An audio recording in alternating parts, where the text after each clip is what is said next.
Hi hello అందరూ నమస్తే. కూటమి ఈ సూపర్ 6 సూపర్ హిట్ అని చెప్పి అనంతపురంలో ఒక పెద్ద ప్రోగ్రాం చేసింది. ఈ ప్రోగ్రాం చేసి వాళ్ళు ఆ ప్రోగ్రాంలో మేము సక్సెస్ అయ్యాము, అద్భుతంగా అన్నీ అమలు చేస్తామని వాళ్ళు చెప్పినటువంటి క్రమంలో మరి ఆ ప్రాంత ప్రజలు, అనంతపురం ఆ ప్రాంతానికి చెందినటువంటి ప్రజలు సూపర్ 6 సభకు సంబంధించి పరువు తీశారు. ఎందుకంటే ఈరోజు మీరు చెప్పినటువంటి ఈ సూపర్ 6 ఏదైతే ఉందో మీరు దాంట్లో 2-3 చేసేసి అది కూడా ఒక సంవత్సరం ఎగరగొట్టేసి ఇప్పుడు చేస్తూ ఉన్నారు. పూర్తి అయిన తర్వాత చెప్తాడు ఎవడైనా, మీరు ఇప్పుడే వచ్చి మొత్తం చేసామని మీరు ఏదైతే చెప్తా ఉన్నారో, సో ఇది సక్సెస్, అది ఫ్లాప్ ఇది. సో ఇంతకంటే ముఖ్యంగా మీరు ఇక్కడ సభ పెట్టడం అనేటువంటిది చాలా తప్పు.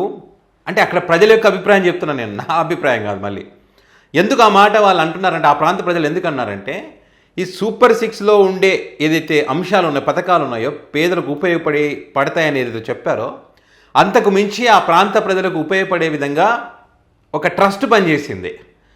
ఆ ట్రస్ట్కి యొక్క నిధులు ఆగిపోయినాయి, దాన్ని రెన్యువల్ చేయలేదు. ఆ రెన్యువల్ చేయకుండా కేంద్రంలో వీళ్ళే, రాష్ట్రంలో వీళ్ళే. మరి రెన్యువల్ చేయకుండా, ఆ సమస్య పరిష్కారం చేయకుండా మరి పేదలకు ఉపయోగపడేటువంటి విషయం అది. ఇక్కడ వచ్చి మేము సూపర్ హిట్ అంటే మేము ఎట్లా నమ్ముతామని చెప్పి ఆ ప్రాంత ప్రజలు ఆ సభకు సంబంధించి మాట్లాడడం జరిగింది. ఆ సభ అయిన తర్వాత ఇప్పుడు ఆ ఉద్యమం ఊపందుకుంది. ఏంటి ఆ ఉద్యమం అంటే, ఆర్డిటి గతంలో వైఎస్ఆర్ కాంగ్రెస్ పార్టీ నాయకులు తలారి రంగయ్య గారు మరి ఈ ఉద్యమానికి సంబంధించి ఇది రెన్యువల్ చేయాలి, రెన్యువల్ చేస్తే మరి ఈ ట్రస్ట్ ఆగిపోకుండా ఉంటుంది, సేవలు కొనసాగిస్తుందని చెప్పి మరి ఆయన పాదయాత్ర చేయడం జరిగింది. చాలామంది కూడా అక్కడ ఉన్నటువంటి అనంతపురం ప్రజలు స్వచ్ఛందంగా పాల్గొనడం, వాళ్ళంతా కూడా, ఎందుకంటే వాళ్ళకి కావాలి అది. ఎందుకంటే కొన్ని వేల మంది దాని మీద ఆధారపడి బతుకుతూ ఉన్నారు.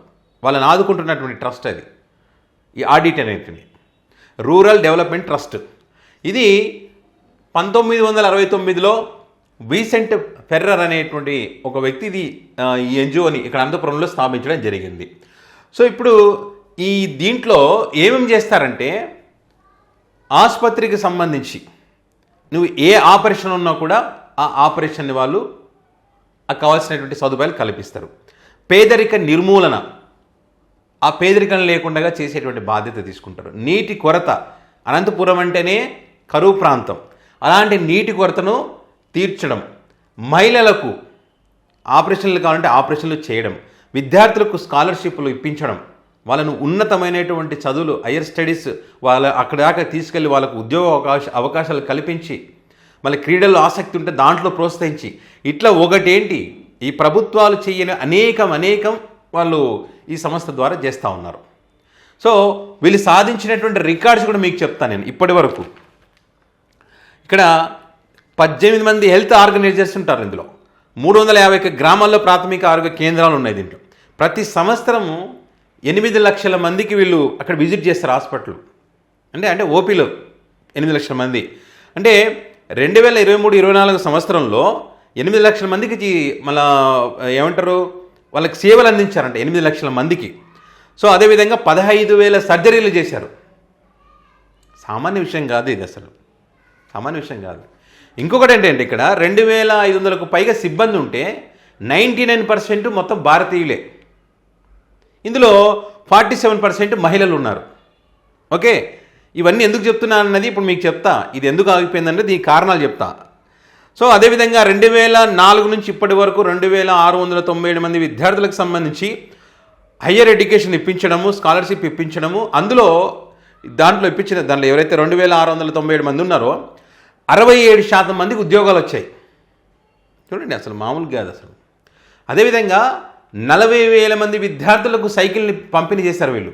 ఎందుకంటే స్కూల్స్కి రావాలి, వాళ్ళని స్కూళ్ళకి రప్పించాలి, వాళ్ళకు విద్య దూరం కాకూడదు అనే ఉద్దేశంతో ఇలాంటివి ఎన్నో కార్యక్రమాలు పిల్లలు, విద్యార్థులు, మహిళలు, పేదలు, ఆరోగ్యానికి సంబంధించి అన్ని రకాల సేవలు వీళ్ళు అందించినటువంటి పరిస్థితి ఉన్నది. అదే మరి ఇప్పుడు సమస్య ఏంటి, ఈ ఫండింగ్ ఎందుకు ఆగిపోయింది అని అంటే, ఇక్కడ ఏప్రిల్ 25, 2025లో ఈ FCRA నిధులు ఆగిపోయాయి. ఎందుకు అంటే ఏంటంటే, ఫారెన్ కంట్రిబ్యూషన్ రెగ్యులేషన్ యాక్ట్ కింద విదేశాల నుంచి ఫండ్ వస్తుంది వీళ్ళకి, ఈ ట్రస్ట్కి. అది ఆపేశారు.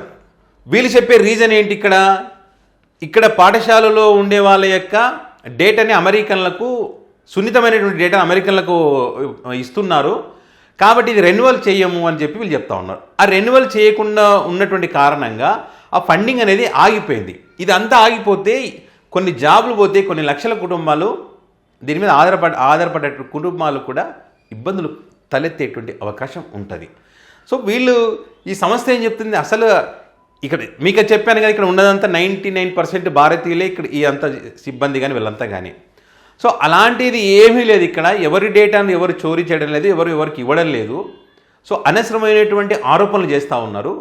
ఇది ఒక్కదాన్ని పట్టుకొని ఇక్కడ చేసినటువంటి సేవలన్నింటిని కూడా మరి మర్చిపోతూ ఉన్నారు. ఇక్కడ ఇవన్నీ ఆగిపోయే పరిస్థితి వచ్చింది కదా ఇప్పుడు. ఇక్కడ 3900 గ్రామాలు, అదేవిధంగా దగ్గర 5 లక్షల మంది పేదలకు అందేటువంటి ఈ సౌకర్యాలన్నీ కూడా మరి దూరం అయ్యేటువంటి పరిస్థితి ఎందుకు తీసుకొచ్చారు, ఇంత జరిగినా కూడా ఎందుకు పట్టించుకోవడం లేదు మీరు అనేటువంటిదే ఈ ఉద్యమం యొక్క ఉద్దేశం.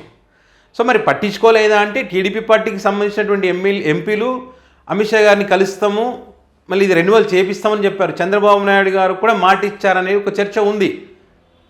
అప్పుడు ఏప్రిల్ మాసంలో ఇది జరుగుతున్నటువంటి క్రమంలో. కానీ మరి ఇంతవరకు అయింది, దానికి సంబంధించి ఎక్కడో కూడా మాట్లాడకుండా ఎంతసేపు చెప్పండి వీళ్ళకి ఎంతసేపు వీళ్ళు అనుకుంటే దీంట్లో ఇప్పుడు ఇదంతా ఏం ఏమైనా తప్పులు ఉన్నాయా? వీళ్ళకి ఈ సేవలని కనిపించడం లేదా? నిజంగా ఆ డేటా చోరీ అవుతుందంటే దాన్ని ఎంక్వైరీ చేసుకోవచ్చు కదా. నిజంగా చోరీ అవుతుందంటే కనుక నిజంగా దాని తగ్గటువంటి చర్యలు తీసుకొని ఇది జరగాల్సిన పని జరిపించాలి కదా. ఒకటి కాదు, ఇద్దరు కాదు, ఒక కుటుంబం కాదు, 1000 కుటుంబాలు ఆధారపడ్డాయి. సో దానికోసమే అనంతపురం ప్రజలందరూ, ఆ ప్రాంత ప్రజలందరూ కూడా ఈరోజు రోడ్డు ఎక్కి కలెక్టరేట్ని కూడా ముట్టడించినారు. ఈరోజు వెంటనే ఇమ్మీడియట్గా దీనికి సంబంధించి ఫండ్ అది రెన్యువల్ చేయాలని చెప్పి. మరి ఉలుకు లేదు పలుకు లేదు.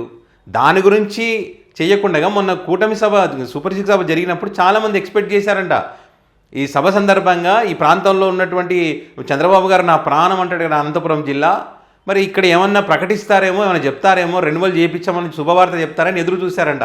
వీళ్ళ సూపర్ 6 సూపర్ 8 కన్నా దానికోసం ఎదురు చూశారంట. సో అదే చేయనప్పుడు ఇంకా నీ సూపర్ 6 సభ మాకెందుకయ్యా అని చెప్పి జనాలు కామెంట్ చేశారు. ఇవన్నీ వాస్తవాలు ఇవి. సో ఇప్పుడు వీళ్ళు పట్టించుకోకపోతే కనుక చాలా తీవ్రమవుతుంది ఇది.